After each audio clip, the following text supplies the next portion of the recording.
Coming up on today's episode of Airborne Unlimited, Red Bull finale crowns Nat'l. American Airlines sabotage case results in arrest of mechanic. And the NTSB finds structural failure caused the fatal ERAU accident back in 2018. Welcome back. I hope you had a wonderful weekend. I'm your host, Sophie Herlock. One of the most admired aviation sporting events in the world has come to an end, but not before giving Australian Red Bull Racer Nat'l the ultimate bragging rights as he won the last race in the series on Sunday in Chiba, Japan.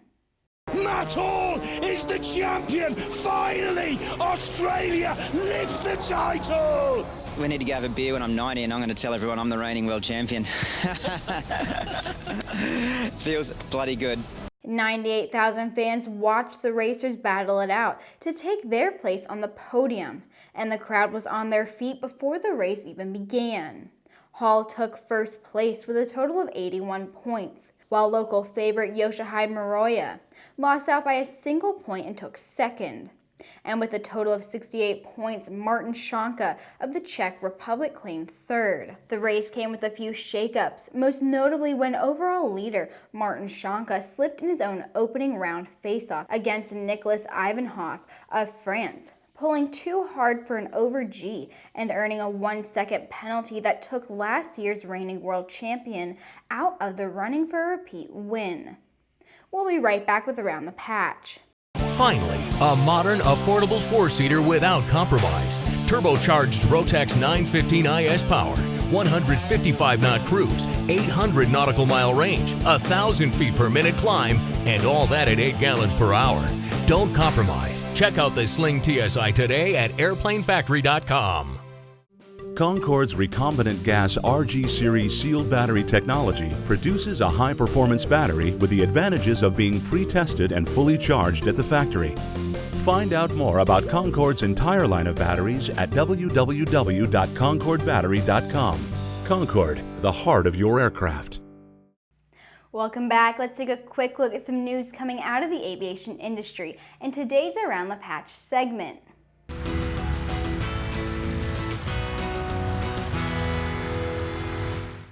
After leading the National Airlines Council of Canada through a period of significant federal policy and legislative changes, Massimo Bergamini, the organization's president and CEO, is leaving the NACC in the fall to pursue other opportunities. Mike McNaney, chair of the NACC Board of Directors, said Bergamini would remain with the organization until the fall to facilitate the search for his successor and ensure a seamless transition.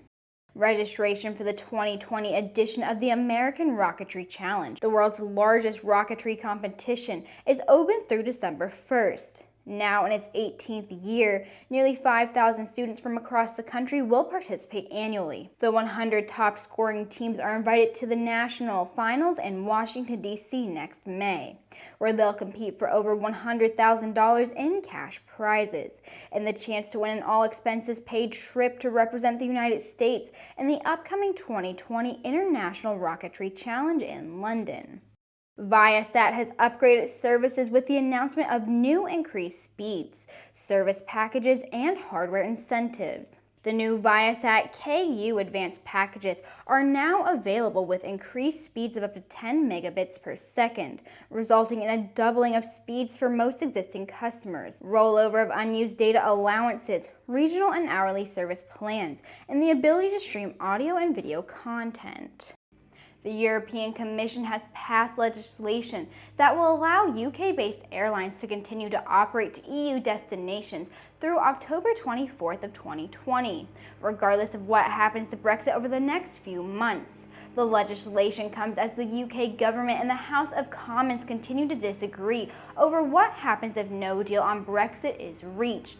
The Department of Transport will reciprocate extending UK air traffic rights for all EU airlines until October 2020. We'll be right back with the rest of the news.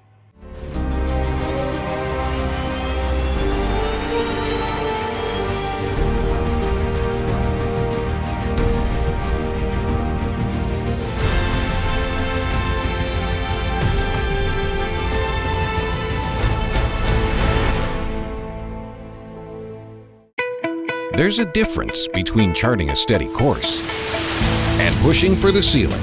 And for nearly a century, Hartzell Propeller has been defining that difference. It's in our passion for engineering and research and our dedication to testing the limits of performance. We are built on honor. We are Hartzell Propeller.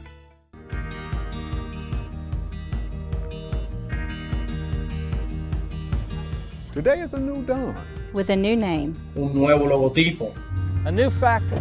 Und einen globalen Kundenfokus. We are Continental Aerospace Technologies, and we stand behind you.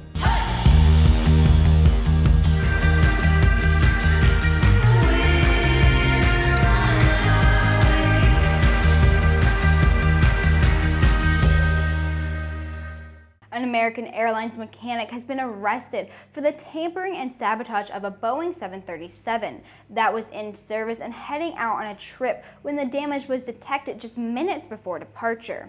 The aircraft was scheduled to leave from Miami, Florida to the Bahamas with 150 passengers on board when annunciators alerted the flight crew to issues affecting the airworthiness of the aircraft and air data sensors. The July incident resulted in criminal charges being levied against Abdul Majid Maroof Ahmed Alani, who confessed to the crime in his willful obstruction of air data sensors with materials thought to have obstructed their ability to offer information to the aircraft's instrumentation. In his confession, Alani told investigators he was upset with the status of ongoing and so far unsuccessful contract negotiations between American Airlines and maintenance workers that had been underway for over 4 years. He also admitted that the tampering was an attempt to delay the flight and get additional overtime from the expected maintenance required to deal with the issues. A highly visible accident that resulted in the in-flight separation of a wing on a Piper ERAU has been blamed on structural failure, according to the final NTSB report published a few days ago. The NTSB's probable cause report for the accident involved a Piper PA-28R airplane belonging to Embry Riddle Aeronautical University on April 4, 2018. The commercial pilot candidate and ATP-rated check pilot who were on board the aircraft were fatally injured in the accident. According to the report, an airline transport pilot and a private pilot were performing commercial pilot checkride maneuvers, which included a touch-and-go landing. After the landing and during the climb, the airplane's left wing separated near the wing root, and the airplane collided with terrain. Metallurgical examination of the accident airplane's left wing main spar lower cap found that it had exhibited fracture features consistent with fatigue through more than 90% of the cross-section, reducing its residual strength capabilities almost completely. A small fatigue crack was also identified in the accident airplane's right wing main spar lower cap. However, that crack had not progressed to the point of failure. And that wraps up our Airborne Unlimited for today. Thank you so much for watching, and don't forget to subscribe and to check us out on Twitter and on Facebook. For more aviation and aerospace news, head over to aero-news.net. I'll see you tomorrow.